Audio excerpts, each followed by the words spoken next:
Hello दोस्तों, मैं आपके लिए लाया हूं आज एक नया वीडियो जिसमें आपको सिखाने वाला हूं रिसाइकिल बिन का यूज और उसमें रखा डेटा को रिस्टोर करना। तो अभी तक आपने चैनल को सब्सक्राइब नहीं किया हो तो चैनल को सब्सक्राइब करें और अपने फ्रेंड सर्कल में भी इसे शेयर करें जिससे उनको इस वीडियो के बारे में नॉलेज मिले। तो आज का हमारा टॉपिक है रिसाइकिल बिन का यूज और रिसाइकिल बिन से डेटा को रिस्टोर करना। तो सबसे पहले अपन समझते हैं रिसाइकिल बिन का यूज। रिसाइकिल बिन का यूज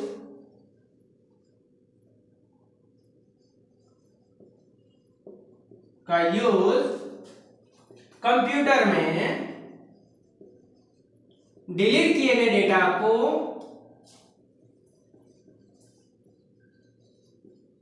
डेटा को स्टोर करना या सेव करना, स्टोर करने के लिए यूज किया जाता है।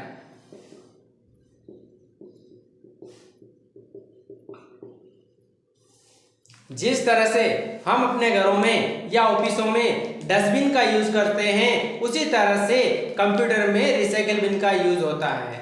अब डस्टबिन में यूज किस लिए करते हैं कि डस्टबिन का यूज अपन क्या करते हैं, बिना काम का सामान या बिना काम की चीजों को अपन उसमें स्टोर करते हैं जिससे आप उसको क्या कर सको, एक व्यवस्थित जगह पे उसको खाली कर सको। जैसे नगर निगम की गाड़ी आती है, अपन उस कचरे को उसमें खाली करते हैं तो क्या होता है, वो अपना घर का कचरा नगर निगम की गाड़ी में चला जाता है।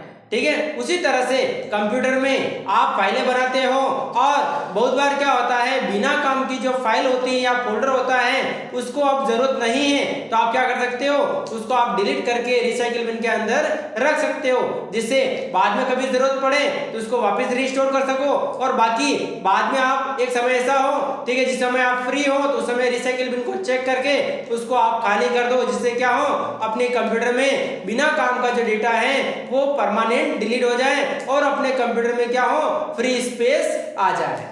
तो इस तरह का टॉपिक अपन सीखने वाले हैं। तो कैसे अपन डेटा को डिलीट करेंगे जिससे रिसाइकिल बिन में वो डेटा सेव होता है और किस तरह से अपन डिलीट करेंगे जिससे डेटा एक ही बार में परमानेंट डिलीट होता है। ठीक है, तो आइए अपन प्रैक्टिकल एक बार स्टेप लिखवा देता हूं, फिर आपको कंप्यूटर में प्रैक्टिकल भी बताता हूं। ठीक है, तो सीखते हैं डेटा को डिलीट करना। Delete your data. अब डेटा को डिलीट करने के 3 स्टेप आपको सिखाने वाला हूं। स्टेप फर्स्ट, डेटा को सेलेक्ट करना है तो सेलेक्ट योर डेटा। फिर क्या करना है, राइट क्लिक करना है।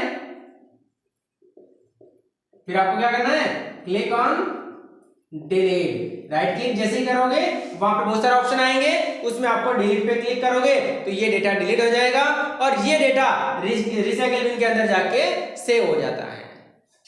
स्टेप सेकंड, इसमें क्या करना है, तो सेलेक्ट योर डेटा। डेटा को सेलेक्ट करना है, फिर क्या करना है, प्रेस डिलीट कीज। मतलब कीबोर्ड से आपको डिलीट बटन प्रेस करना है जिससे इस तरह से डेटा डिलीट होता है और ये डेटा भी रिसाइकिल बिन के अंदर जाके सेव हो जाता है। स्टेप थर्ड, ये जो स्टेप सिखाने वाला हूं ये बहुत ही इंपॉर्टेंट स्टेप है, इसको सोच समझ के यूज करना क्योंकि इस स्टेप में डेटा हमेशा के लिए डिलीट होता है।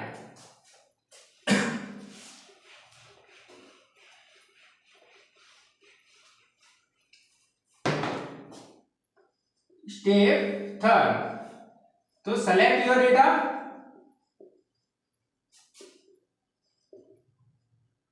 फिर क्या करोगे, press shift plus delete keys.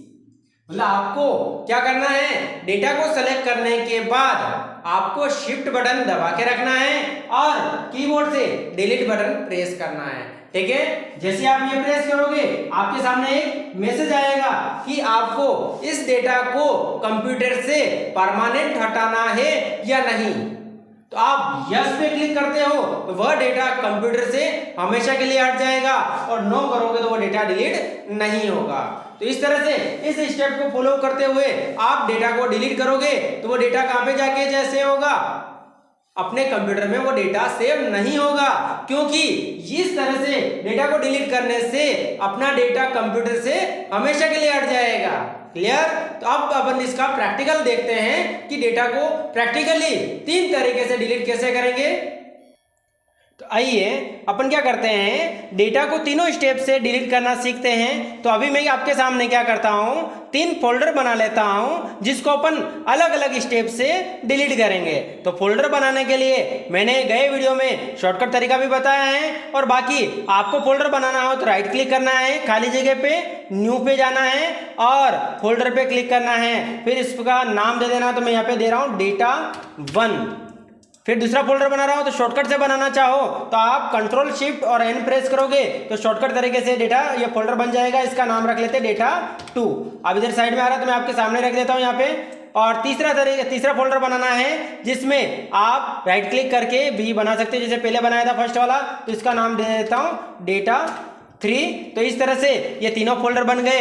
अब अपन क्या करेंगे, तीनों स्टेप से डेटा को डिलीट करेंगे और रिसाइकल बिन में जाके चेक करेंगे कि ये डेटा डिलीट हुआ या नहीं हुआ, मतलब परमानेंट डिलीट हुआ है या ये रिसाइकल बिन में जाके सेव हुआ है।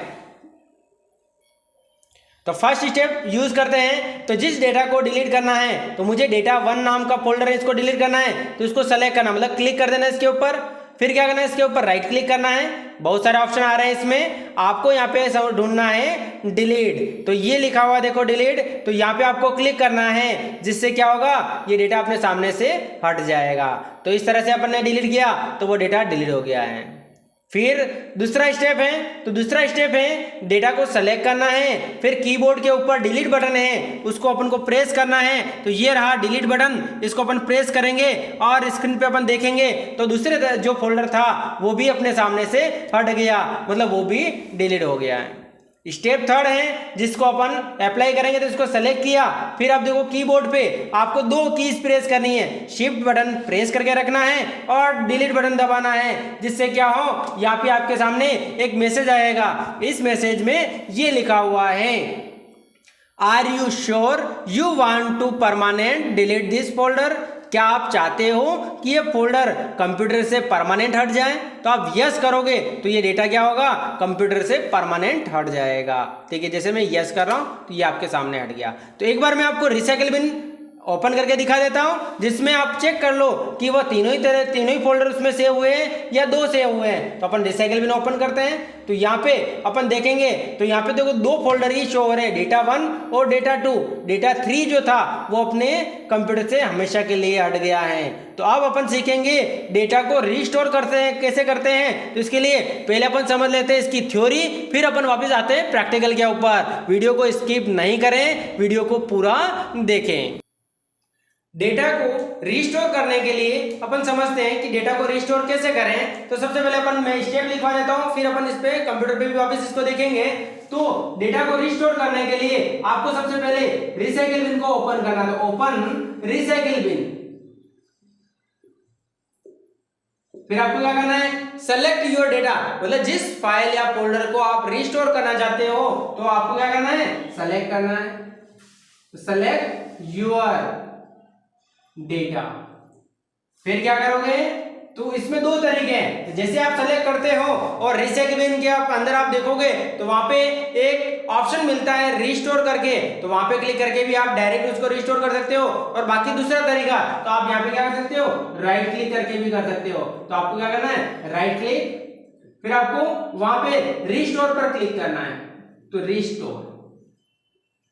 तो इस तरह से आप डेटा को डिलीट करोगे तो ये डेटा जिस जगह से आपने डिलीट किया है वह डेटा वहीं पे स्वतः ही चला जाएगा। क्लियर? तो नेक्स्ट अपन सीखते हैं प्रैक्टिकल। रिस्टोर करने के लिए सबसे पहले अपन क्या करेंगे, रिसाइकल बिन को ओपन करेंगे। जैसे ही ओपन हुआ, अब इसमें आपको ढूंढना है कि किस डेटा को आपको रिस्टोर करना है। तो जैसे मैं डेटा 1 नाम का फोल्डर को रिस्टोर करना चाहता हूं, तो इसको सेलेक्ट किया।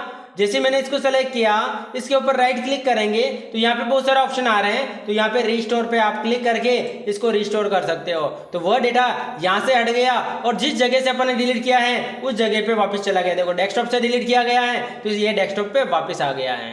क्लियर। तो अब अपन आपको एक चीज और बता देता हूं कि जब कभी आपको रिसाइकिल बिन को पूरा ही खाली करना हो तो हमेशा देखो एक चीज ध्यान रखना है कि रिसाइकिल बिन को पूरा कभी भी खाली करो तो आप क्या करोगे, उसमें जो डेटा रखा है उसको चेक जरूर कर लें। बाकी क्या होगा, हो सकता है आपके काम का डेटा भी साथ में डिलीट हो जाए। बाकी सिंपल तरीका है कि रिसाइकिल बिन को पूरा खाली करना हो तो उसके ऊपर राइट क्लिक करना है और यहाँ पे लिखा हुआ है एम्प्टी रिसाइकिल बिन, जिससे एक ही बार में उसमें जितना भी डेटा है वो सारा खाली हो जाएगा। ठीक है।